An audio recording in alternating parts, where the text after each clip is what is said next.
Hello, hello. How is everyone doing? My name is Macy Sutantio, and I'm the moderator of Autism Career Pathways, and I'm also the founder of this nonprofit based in San Francisco Bay Area. So today I'm going to do an interview and introduce all of you to Becca Lori Hector. And we just certified, Better Community certified Becca's Cafe. They are located in Colorado, in Bailey's, Colorado. Hello, how are you? Oh, I'm good. How are you? It looks so bright on your end. It is. I'm standing outside in the sunshine because I wanted to make sure you guys could see the sticker in the beginning, which is down on the bottom there somewhere. There we go. Yay! Nice. Great. All right, so I'm gonna go inside so Okay. I can get out of the sunshine. Okay. Hang Yeah, on. please do. Okay, here we go. Okay. Come on in, everyone. Welcome. So I will just let Becca introduce herself. And Okay. yeah, introduce yourself and tell us a little bit about your business, your cafe.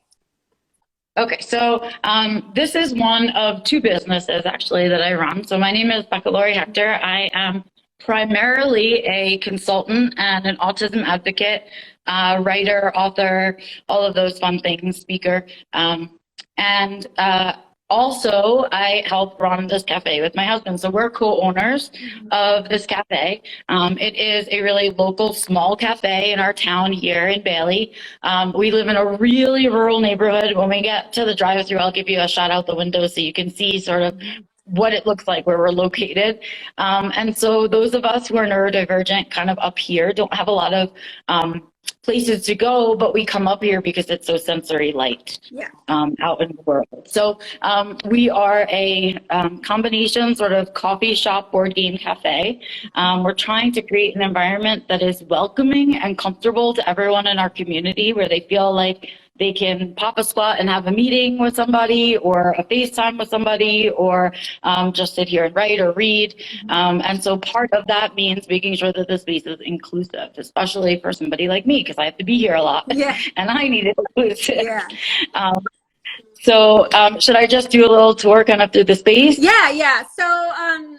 So Tony's Coffee Shack, for people who just join us here, they are the newest addition to Better Community certified businesses. So we're just slowly one business at a time. So I'm always so proud when I'm able to connect with other autistic owned businesses, because obviously, you know a lot about being autistic and autistic living, and your place is an opportunity to educate our community at large, people who don't know much about autism and neurodivergence. So I love it. And yeah, and I'll let you talk about the events you host. So once you do the walkthrough, you could just point things out and let us know. Okay, Okay. sure. So, I'll start sort of right where we are at the door. And so this is our indoor space here. It's our seating area, our main seating area. And as you can see, we're not overcrowded with tables. We're not squished in to fit as many people as possible, all of which is intentional. We have really great views. And other thing that you can't really see kind of well because it's daytime, but you see there's a couple of different lights. So we don't have any fluorescent lighting anywhere in the space. It's all warm white, warm yellow lights that we have up. So that's part of making sure that our night events feel like home and they don't feel like you're somewhere else or someplace more sterile or uncomfortable. And this is where we host our events when we have them. So we do things like we have live music for brunch sometimes. And one of the things that we're really working on is our board games. So you can see we're sort of, things are in transition still. So we have a menu over here and maybe we'll have another one over here. I'm not sure. But we also then have a whole bunch of snacks. And this is sort of our community board here.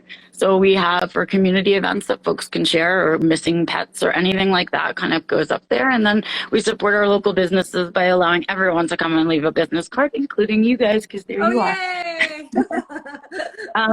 And so we just have, right now we're kind of working on our snack selection, but we've got that going on, some chips and things like that. So inside, before when we took over, that's my husband Antonio, the other co-owner. Co-owner, he's sort of cleaning up. It was really just a coffee shop, and we brought in food and brought in board games. So this is sort of our setup. You can see that we do a bunch of different discounts for people, whether they're part of emergency crews or seniors or students. Yeah. And this is our newest sign, of course, that we hung up for you guys right here. Nice. And so this is sort of letting everybody know, try to get the glare off. There we go, a little bit better. Letting people know kind of what we have available, and that we're open to anything else. Like if there's something I didn't think about, please tell me, something that will make it better, including note about our menu being intentionally flexible. So as somebody who struggles with food and being a very specific eater, I'm always happy when a place is like, no, don't worry, if it's on the menu, we can make it however you want it, and that kind of thing. So we do that here. And so that's sort of our drive-through window there, and those are our giant coffee machines. Yeah, you have a drive-through window. That's fantastic. Yes, we do. So we have that, and then we have an ice cream machine in our fridge. So this is sort of where all the kind of coffee happens, is back there. And then over here behind me, we have one more table that's all by itself over here in the area next to our board games. Yeah. Wow. Up here. So you can see we do have a pretty good selection of games because we are both really into board games ourselves. And so we brought some from home and added other people's recommendations. And so we have a game night every Saturday night. One night of the month, it's Dungeons and Dragons in particular. Love it. And otherwise, it's open game night. Come, hang out, play what you want to play, bring a game, whatever. And again, we all go sit out there where it's comfortable to sit in the lighting and the sound and all that. And so then we just have our large fridge in our bathroom, and everyone knows what the bathroom looks like. And our other coffee menu is right there. And so that's sort of inside, but I'm going to sneak back. Behind because I want to show you our kitchen. So out our window, this is our drive-through window. You can see the amazing view that we have look at that. from our drive-through window. And that is our food truck. So we started as a food truck before we bought into the coffee shop, and we took our food truck and attached it as a kitchen. So it's now just a mobile kitchen, which doesn't go anywhere. It's just our detached kitchen, and we make food in there from our menu. We basically serve sandwiches. We do breakfast sandwiches and lunch sandwiches, and a few other things like fries and whatnot out in the truck, and then either we deliver it to you in your car at the parking lot, or it comes inside if you want to sit inside, and that's about it. That's sort of our space there and our outside. I love how you have everything written in large fonts with pictures. And I think they're laminated as well, right? I mean, it's part, I think these days we are so overstimulated by writing and text. We take in so much online that if you don't make your signs clear, people don't read anymore. So we make sure that things are really clear and easy to find, and that you don't have to go searching for the information or wonder if you can ask the question. Are you mostly catering to like neurodivergent adults, or do you have families with little kids coming in also? We are open to our whole community. And I know that we have folks that are my age and maybe a little bit younger who may not have gotten diagnosed, but they're up here because it feels comfortable, and they've been, they kind of came up here as a way to make their lives easier or better. And so we don't gear specifically towards neurodivergent people. I think we're really working towards just normalizing difference in our community. If you need something, don't feel weird about asking for it, right? All of that. And I think that's part of, the inclusive, wanting to really be inclusive. Inclusive doesn't mean just be including neurodivergent people, but including everyone. So I think that was really the approach to the business, was like, let's be really obvious from the get-go that we're here to service the community, that we're not just a business looking to make money, but we're trying to create a community space. That's a very important message to include everyone in our community, and you're creating a business environment that is inviting to everyone. How long have you been in business? So I have been in business myself as a consultant for 10 years, Yeah. it's going to be. So I've been running a business for 10 years. My husband and I met about 6 years ago now, and he went into business with me. So that was how our first business started. When we moved out here, we actually had started a dog business. So we were boarding and training dogs out of our home. And it was great and we loved it. And then COVID came and people stayed home with their dogs and didn't need us anymore. Oh, yeah. So we had to sort of think on our feet and say, what could we do? And I just, Antonio had helped me to chase my dream for such a long time, to build my consulting business, to help create a voice for myself in our community. That it was time for me to sort of do that for him. And so he'd always wanted to cook for other people. He'd always wanted to have his own place to make his own food. And we had an opportunity to sort of switch our business focus to something he wanted to do. So we did. It's incredible how you actually not just have one kind of business. Like what you're able to do is incredible. Like you're juggling. How do you juggle everything? Like your advocacy work, being a presenter, and I think it's about a couple of things. Some of it is that I spent a lot of my life really, really angry, isolated, and sad. And I feel like the time I have on this planet now is a present to me.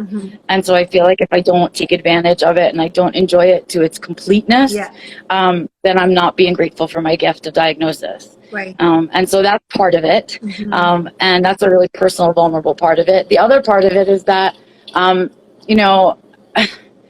learning to create balance in my life is what I teach to other people, because that is what we need as autistics, is to understand how to create that balance. And so I'm only able to do it through many, many, many mistakes, many, many, many examples of trial and error where I've screwed up and done wrong things or exhausted myself. And I still do. Sometimes I overschedule because I love what I'm doing. I love my place in our community. I love what I've grown into as an advocate. And I love what I teach and who I'm connected with. And so it's really important to not overschedule it just because I love it. And to remember that there's other things, right? And so having multiple jobs and having multiple places that pull me keeps me balanced in a very strange way. Like I can't just hyper focus on one thing. I have to look across the board. I have to be taking care of myself. I have to, understand where self-care fits into all of that and when I'm doing too much and all of that. But it's a balance that we all need to learn, whatever that is for us, right? So it doesn't matter if you're me who's running a gazillion businesses and because I like doing many things, or if you're doing one thing really well, right? If you're not balancing out with the things like joy and sleep and food, then you're not really, enjoying it to its fullest. And so I try to practice what I preach. No, I see you like teaching your online classes. Can you mention about your how often you teach your online classes and maybe some examples of the topics you teach so people here can find it and sign up for it? Yes. So I teach something that I put together myself. So it's a course that I created. I was on a huge personal development journey after my diagnosis. Like, who am I? Who do I want to be? What do I like? What don't I like? All of this stuff. And really learning to incorporate my diagnosis into my life in a way that I'd never been able to before. And when I did that, I couldn't help but notice the patterns that I was running into because I'm an autistic brain. And so in the personal development books that I was reading, things like You Are a Badass, things like Big Magic, right? Untamed now, Glennon Doyle has out. Books like that, right? Written by neurotypicals for neurotypical brains, right? So what I had to do was extra work. I had to sort of extrapolate what I needed from it and skim through what I didn't. right? Right. And so from that, I took really good notes, and I decided I could kind of package it up and give like a cheat sheet Yeah. to other autistic I adults. love it. Like, here are the things, if you can master these things, you can create a life that you aren't, looking to escape from all the time. Yeah. Right. Yeah. And so I did that, and I teach that. Currently, it is up for self-study. You're more than welcome to go and take it. I try to teach it live twice a year, and so that you can take it with me, and you get some other benefits of doing it live. It's, of course, cheaper if you do it by yourself, though. Yeah. And then the other thing I do is try to award scholarships when I'm able to folks so that they can take it. And so if you need a scholarship to it and you're interested in taking it, please send me an email. Yeah. And then I teach seminars to sort of either be continued learning from that idea or to be your step into the ideas from the course. And so they're more specific, right? I have one on disclosure. I have one on masking. I have a few on self-care, things like that. And those are like one-offs, and you can take the one that interests you, and that's it. And so are they do you have a website so people can? I do. So see if I can at myself and my other account in the chat. I'll try and see if it works. Later, after I publish this recording, you can just add it into the okay, caption, and I perfect. can pin So it. on Instagram, I am Becca Lori Hector, if I may, just like that. And then if you're looking for my website, it's beccalory.com, and it's LORY. Okay. Okay. All right. One last question I have for you Sure. is for many of my followers who are wanting to start a business, a small business, a homegrown business. Right. Do you have any advice for them? Because many of them are so scared of, failing, and it's, so do you have any advice? Because you've started many businesses. I do. First of all, the fact that you're looking at me right now and I'm talking to you and I'm smiling and I am running through businesses is not who I was 10 years ago when I got diagnosed. So you're looking at the product of a lot of work over 10 years, right? It doesn't happen overnight. And what you're also not seeing are all the times that I stumbled and fell on my face, right? We are shown that view. Right? We are shown successful people when they are successful. We aren't shown them while they're getting there. We aren't shown them while they're trying to network. We aren't shown them while they're trying to make their business grow, right? We're just shown them when they get there. And so I want you guys to remember that just because we aren't shown the work doesn't mean that these people didn't do the work. Right? And so there is work. It takes time. You can't control how fast it unrolls. You have to let go of that. And know that when you are seeing successful people, you're seeing their end product. You are not seeing how they got there. Yeah. And that you're just because you're failing doesn't make you alone. Those famous people failed too, right? Yeah. And so that is a giant reminder. And the other piece is to remember your joy. So if there is not joy in the thing that you are seeking to make your entrepreneurship, don't do it. Yeah. As an entrepreneur, you have to shower with it. You have to sleep with it. You have to do laundry with it. I mean, you have to love the thing that you are in business about more than anything else. Yeah. Because nobody else is going to be doing it. That's your why. You have to love it enough to sell it. Yeah. You have to believe in it enough to be up late at night, to go to meetings you're uncomfortable in, to make sacrifices and compromises, right, to see it grow. And so know that. Yeah. Know that if you don't have pleasure in it, it won't really succeed because you have to enjoy it to want to be doing it. Yeah. Yeah. Very great advice. Thank you so much for You're so welcome. Taking a chance and getting certified. So you are actually our first cafe or eatery. So I'm super excited because I love to eat. Well, if you ever come to Colorado, you have a place to eat for free. Yes. And if you come here to Colorado or you're from Colorado and you mention you saw me on Autism Career Pathways, you will get a discount on your order. So come see us. There you go. But I thank you. I thank you for coming up with the idea for Better Community, the idea that we can do just that little bit more that makes the space comfortable and welcoming. So thank you. Thank you. Yeah. Thanks everyone for listening in, and we'll see you another time. Bye. Bye-bye.